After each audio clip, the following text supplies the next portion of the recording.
Hello everyone, Justin with Deep Dive Stocks here, and today we're going to be doing something a little different.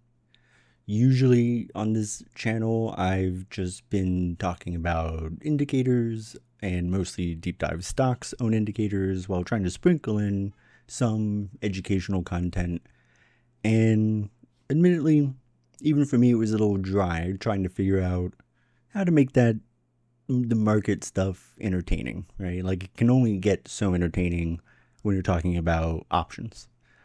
And so I had an idea of doing some tier lists. So yeah, that's what we're going to do today. We're going to look at the top 15 indicators, and not by top 15, I just simply mean kind of the ones that you see the most, especially when you're starting out in the market.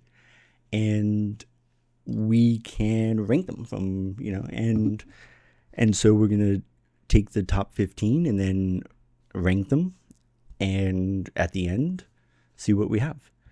And so, yeah, without further ado, let's go ahead and get started. So first up is SMA, or the simple moving average. And the simple moving average is really just a simple moving average. So it brings in the new data, adds it to the pool, and then divides by how many elements are in the pool, and you get the average number. There's a lot of goodness in this, and there's also a lot of not so goodness in this.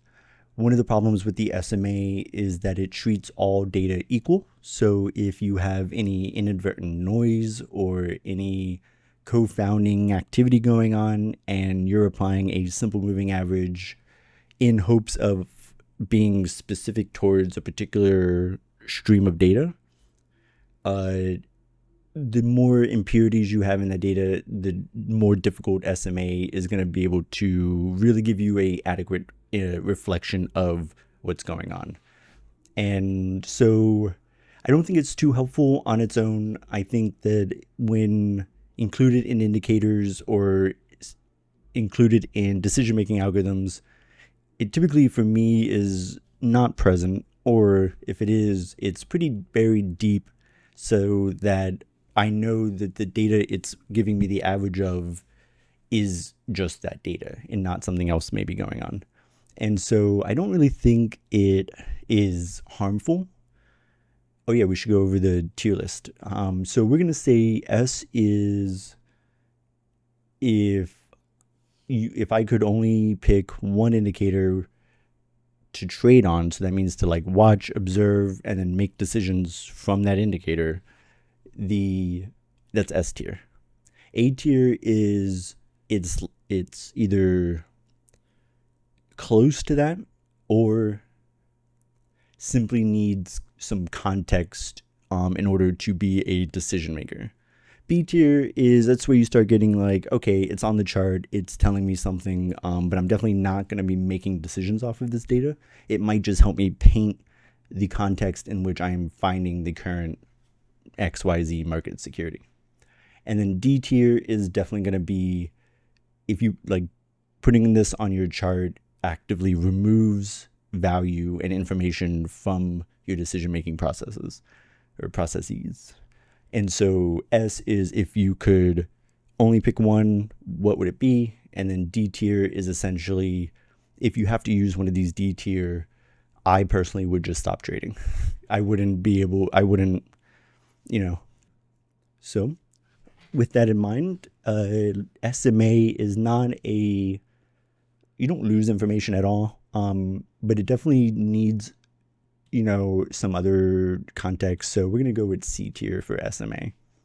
Next up is ATR, or the average true range. And we're going to see ATR baked into a few indicators here. And essentially what ATR is a way of trying to measure how much wiggliness is occurring within a price action. So it's, as the name implies, it's trying to tell us what the true range of price movement is for a given security over a particular time frame. And I don't mind ATR. I consider it a poor man's variance because it is just a roundabout way of trying to measure how much, the variance, how much the price is moving. And so on its own, I think it's helpful, but I don't necessarily think it could be a decision maker. So ATR effectively, so if your ATR is increasing on an equity, all that really is telling me is that the price is moving more than it used to or should. And so making the next step of, well, can I make a decision off of this is difficult. But I do think it would fit nicely in another scheme. And kind of, as we said before, that's exactly what some other people have done, and they've incorporated ATR into their own tools. And we do see that ATR kind of brings to life a little bit more, or comes to life a little bit more than just ATR on its own. So that'll be B tier. Next up is the KC, or the Kelter Channels. And I think Kelter Channels, if I'm not mistaken, use ATR as a measurement within its own calculation. So the Kelter Channels are after measuring the wiggliness of a price, the Kelter Channels maps that onto the chart so that we can see in a highlighted region sort of what a particular percentage of price wiggliness would be, if that makes sense. So basically, if in the past there's been a lot of wiggliness, then the highlighted region from the price is going to be very big. And if the wiggliness in the past has been very small, then the highlighted region is going to be very small. And the idea is that you can use these as measurements of how things are wiggling today versus before. And the idea is that you can make decisions off of these ideas, and I don't think it's a terrible idea. Benefit is that it does give you a way of measuring price wiggliness without really being too dependent on the price action itself, and it achieves this through the ATR. And so I could see it being incorporated where I want something to measure price wiggliness and to give me a range, but it's another one of those poor man's variants, so I'm not sure why we wouldn't just use variance to calculate the... I mean, I do know why. They're trying to avoid all the messy stats, and so that's fine. And we'll give that to them. So I'm going to say KC is... Would I put it on my chart? Well, I mean, I don't use any of these, admittedly. But I wouldn't be upset if the Kelter Channels were on my chart. And I do think that there's a benefit in knowing wiggliness is more or less than previous wiggliness. But I don't think it's enough for me personally to make decisions on. But I can see myself incorporating that into like a decision tree, like, okay, the price is doing this, and the Kelter Channels are saying that it's wiggling way more than it usually means, or than it usually does. So like, what does that mean for the future? So I would definitely put that in A tier. All right, next up are the fibs, or the Fibonacci retracements. And the idea with the fibs is that if you're gonna draw lines, do it with a pattern. And it's essentially the idea behind fibs. So when you take fibs, you map it out to a pre-established kind of price behavior, and then it expands out from there, or in your direction. It spans out from there additional levels of support on the bottom and resistance on the top. And the idea is that these lines drawn at these particular ratios of spacings has value. And I just don't think that they do. I think that they're just, again, I think that fib retracements are the idea of having a standardized way of kind of jumping up or jumping down is good, but the fib retracements kind of undo all of the goodness of having that standardization. And that's namely that you can kind of just whimsically place the Fibonacci retracement lines as whimsically as you would like, and it really doesn't matter. And so I just don't think that there's any. I think they absolutely retract. So it's going to be a D, right? Like, if there is a mechanism in the market that correlates drawing lines, and because remember, they can be any lines, they can be there's an infinite variety of lines that you can draw using the Fibonacci retracements. And, you would basically have to convince me that a statistical proportion of those are predictive, or in any case, anything other than just kind of like rainbows. But, who hates rainbows, I guess? And so, yeah, D tier for sure. I would, if I could only add fib retracements onto my charts, I would just go do something else. And, well, I kind of did. I made Velrix, but all right, moving on. We have EMA. EMA is the creme de la creme. It's the running average that if you are going to use a running average, it is in your probable best interest to be using a EMA. The exponential moving average it prioritizes the new data coming in as compared to the older data that's already been in the pool. So it is a way of trying to keep the system or the measurement responsive to new changes, but without just simply increasing like the magnitude of those changes, if that makes sense. And it's a great tool. The EMA is much less dependent on cleanliness of your data, and in particular because of that, it's kind of the significance fall off. So if you have occasional bits of, impurities within your data stream, the EMA is initially going to perhaps respond to that, but that signal will slowly, or rapidly rather, degrade as more of your clean data gets added. And this rate of degradation is significantly better for EMAs than SMAs, or even like weighted moving averages. And so it's a great tool, absolute great tool. The question becomes, would I make decisions off of an EMA? Like just the EMA? I think that's difficult. I think it would be nice to say yes, but I don't think EMA is just... I don't think that running averages are predictive, right? And that's just... it is what it is. But if you're going to be measuring a moving average of any kind, I definitely recommend choosing an EMA. Unless you're in that, a little bit of the fringe cases when you start dealing with like kind of like larger decimals, things get a little wonky. But EMA is where it's at. A tier for sure. All right.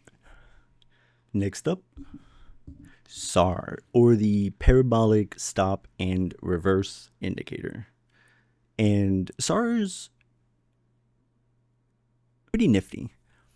The idea is nifty, if I'm being honest. The idea is that it's looking for moments where exaggerated price movements or parabolic price movements are going to stop and reverse. And it does this by measuring the amount of movement, say like, the per big candle in this moving up event. And then it essentially scales that movement amount by a scaling factor. and then it plots the next line up based off of that scaling factor and then how much movement up has occurred. And it's essentially attempting to establish higher and higher potential moments of reversal. And it's a nifty idea. It's not too bad. I like that it scales kind of on its own. It's not really on its own because the operator has to change the alpha values from like 0.02 to 0.2 maybe. 0.002 to 0.02, something like that. And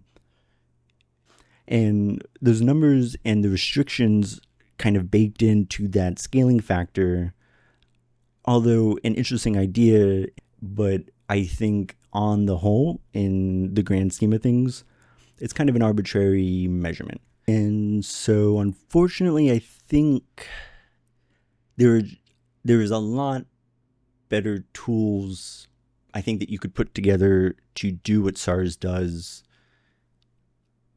other than using that iteration of that idea. And so I think SARS is a D tier. And next up is ADX, or the average directional indicator. And this is I like ADX, spoiler alert. ADX, or the average directional indicator, is a tool that is designed to, as the name says, give us an indication of the average movement in an equity.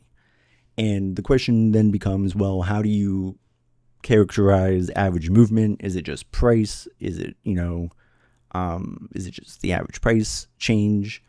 And the authors of the average directional indicator do a little bit more sophistication than just the running average of the prices or whatnot, but they do decompose the price wiggliness into whether or not the bar closed, is an up bar or a down bar. And in that decomposition, they do kind of, they end up being able to produce a sort of weighted average move that is weighted based off of, how much in one direction and the magnitude of that direction. And so it's a pretty nifty tool. It's attempting to give you both the direction and the magnitude of direction, which is not the easiest thing to do in the market. It's a trailing, in the name itself tells you it's a pretty heavy trailing indicator. So, because it's going to be telling you what the average movement that has already occurred is. And, as usual, that's not a direct connection to what is going to happen in the future. And so it is a pretty laggy indicator, but the math is sound, the idea is sound. And so I'm going to put ADX in the B tier. Alrighty, moving right along, we come to the Ishimoku clouds. The eye clouds, as I call them. The eye clouds are the only word I can think of is Frankenstein, because I don't know what, if at anything, the eye clouds are telling us. The calculations of the eye clouds have several steps and predominantly focuses early on the largest movements that have occurred and averages those in a tier-wise fashion. And then, so you do that on both for the highest highs and the lowest lows, and then you combine those two, and then the end result of these averages on averages that are then averaged is a very strange indicator on your chart that I don't think makes intuitive sense, and I also don't think the math makes intuitive sense. I see what it does, but I just don't know why. It seems very like, there's a part where you do, as you're looking at the extreme prices, you really don't even get enough robustness to be called like a poor man's price variance. It's kind of just like, if memory serves, if I'm incorrect, if there's any iCloud bros in the comments, let me know. But it's just like a random EMA look back that's averaged, and then we do stuff with it. And I think that it is both confusing conceptually and pragmatically, and it reminds me of Frankenstein in my brain. So I'm going to put it as a D, because I would not consult, if Frankenstein were my only source of alpha for the market, I don't think I would be engaging in the market that much. Next up is the OBV, or the on balance volume. And the on balance volume is a pretty nifty tool. It works to convert or to establish a relationship between price action and volume action, such that you can essentially change price action into volume action, and then from there do some stuff. I'm not sure what exactly, off the top of my head, what exactly that data is going to help you with. I think there are some assumptions baked into it, but I do think it's a very nifty way, if necessary. I'm not like saying there is no use. I'm just gonna have to do more digging to find it. But I'm assuming when that use is found, it's pretty nifty. It's not kind of just like a simple ratio of converting like price action. There's, some meat behind the scenes, and I think it does a pretty good job of bringing that transformation of price action to volume action. I think it does it pretty well. So I'm going to put it in with the SMA, right? Like, I know it's measuring something, but I'm not sure what exactly. So maybe, if it found like a niche place inside of an algorithm somewhere, and it's like, I need this kind of transformation, perfect. OBV would be perfect. So, but in all of life's other situations, I don't know how perfect it is. So C tier. Moving right along, we come to VWAP. So VWAP is the volume weighted average price movement. And what it's attempting to do is look at the average price movement and then weigh it by the volume. What is meant by weigh it by the volume, it is a way of it. VWAP is the poor man's ADX. VWAP is looking for this relationship between price movement and volume change. And so VWAP is banking on this relationship being there and the relationship being simple. And so it essentially just looks at the change in price over the change in volume, and then kind of takes a running average of it. And one of the curious things you'll know about VWAP is the reason.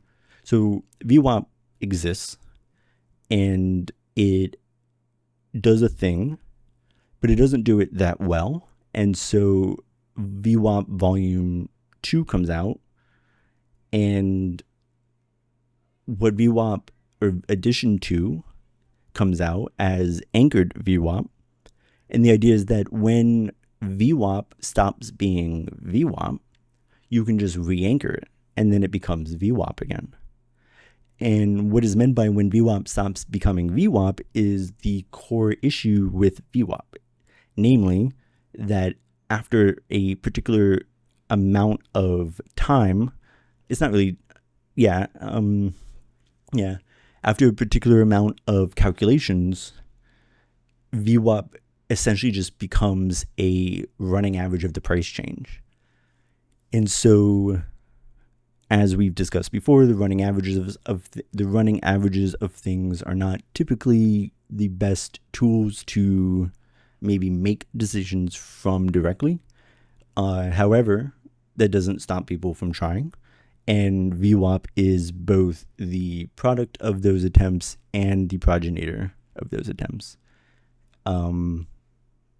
Slightly less offending than fib retracements in that you can't really arbitrarily place VWAP until, that is, you start anchoring it. And so it's like a halfway. So we're going to say VWAP is definitely a D tier. I would never trade with VWAP. I think any, yeah, no, I don't think I would ever trade. No. Mm-mm. You're just checking. You're assuming the relationship between volume and price. You're assuming that it exists, that it's good, and that VWAP is even measuring it. So, and that you anchored it correctly. That it didn't. When does it become just like a running average? Where's that indicator? Where's my indicator to tell me when my indicator is no longer an indicator? That way I can know when to move my indicator into where it can be a indicator, because it can't always be an indicator. D tier. Moving right along, we have the Bollinger Bands, or BB. The Bollinger Bands are contrived, I think is the word I want to use. They use sort of a wiggliness measurement and then use essentially what they call stochastic calculations. And the algorithm for BB is just strange. It feels another like the Ishimo, the iClouds, where it kind of just seems like someone sat down and was like, well, maybe, and then produced, and then just kind of released the indicator. So I think D for sure for the Bollinger Bands. Moving right along, we have the CCI, or the Commodities Channel Index. And it's not a terrible indicator. It's familiar. It uses the overbought, oversold relationship that we're pretty used to. And it tells us this, or it produces this value by measuring its own version of price wiggliness. And it's not terrible. I don't think it's particularly on its own useful, but I don't think it's noise for sure. So C tier for sure. Alrighty. And next up, we have the CMF, or the Chaikin Money Indicator. I think that's how you pronounce it. It might not be. And CMF is pretty, I kind of keep saying this, but it's a pretty interesting idea. They use their own version of wiggly price movement, which is a bit more sophisticated than the absolute true range, if I remember. And it then incorporates another indicator created by the same author, the average distribution and something indicator, if memory serves. And it essentially combines the understanding of the distribution of volume and price, and then its new measurement of the wiggliness of the volume and price, and kind of smashes it together and gives us that if things look overbought or undersold or oversold. And I think it's a cool idea, actually. The math looks cool. I like that the author kind of has this pre-established body of work, and that it is, building on itself. Kind of just sounds a little familiar. And I think CMF is absolutely an additional addition on your chart. It makes sense. I don't know if, and maybe this is just lack of actual too much personal use with it, but at least off the cuff, I don't know if it's enough to make decisions off of, but I could definitely see myself incorporating it into decisions. I would just choose CMF over like another directional kind of indicator like ADX, and so definitely A tier material for sure. Next up is the rate of change, or the ROC. And it seems silly putting the rate of change up here. It's not really an indicator. It's both a measurement and is clearly observed and used in fields well beyond finance. And so it kind of stands on its own, but even with in finance, I think it's an incredible tool that a lot of people sleep on. The rate of change of something, especially, you know, you start looking at just a few relationships of the rates of changes of things, and you can start painting some pretty vivid pictures of the market. And so I think for that, S tier for sure. Like I could easily see myself trading strictly off of the rate of change if needed. Alrighty, next up is the MACD. And the MACD. So if, well, who is Frankenstein? If the iClouds were Frankenstein, MACD is absolutely three raccoons in a trench coat. The name MACD means the mean accumulation, the mean absolute accumulation distribution. Now that sounds complicated. The mean absolute, the average of the absolute value of the conversions and the diversions. Ooh. Then maybe you put it on your chart and ooh, it's extra spicy. And then you read what it is, and it's the difference between two randomly chosen EMAs. And I don't know about you, but when I found that out, I felt like the wool had been pulled over my eyes. I was led to believe that this was measuring something called conversions or diversions. And that just simply wasn't the case. Never is, and it'll never be the case. And so the MACD is just, I think, extra noise.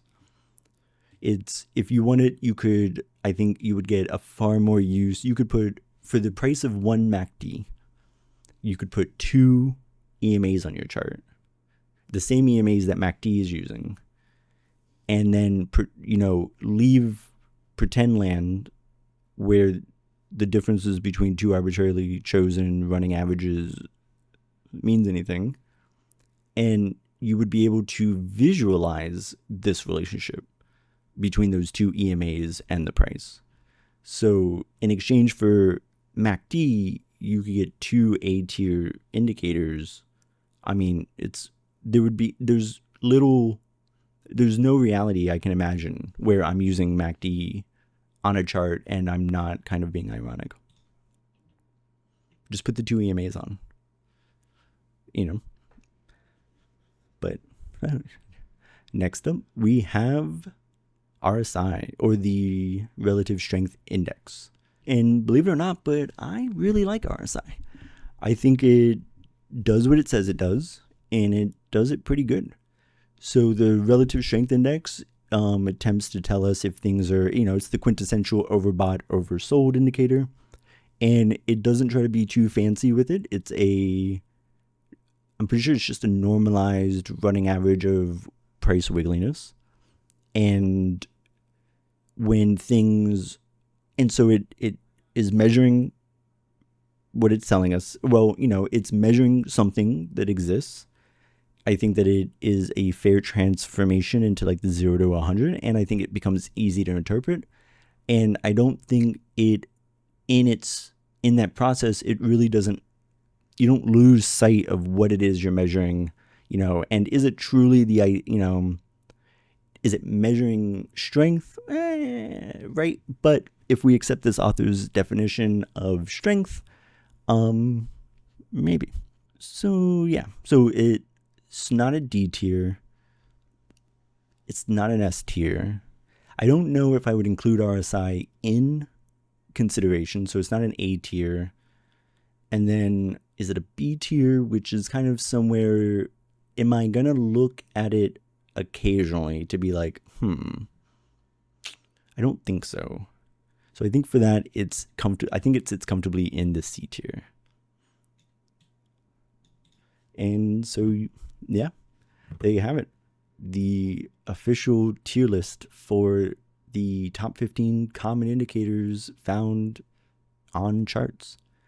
And, obviously some of this is tongue-in-cheek and fun, but if I talked too much smack on your favorite indicator, let me know in the comments, and then go ahead and just switch over to either the S tier or the A tiers, and then come back in the comments, let me know about how much better life is.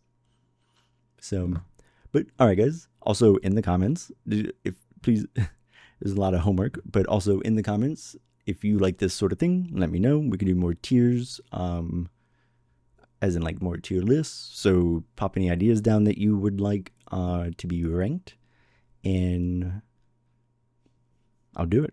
I have a few cool video ideas coming in the future. As they start to form a little bit better, I'll let you guys know, but I look forward to seeing you guys again. All right, cool. Thank you. Bye. Have fun.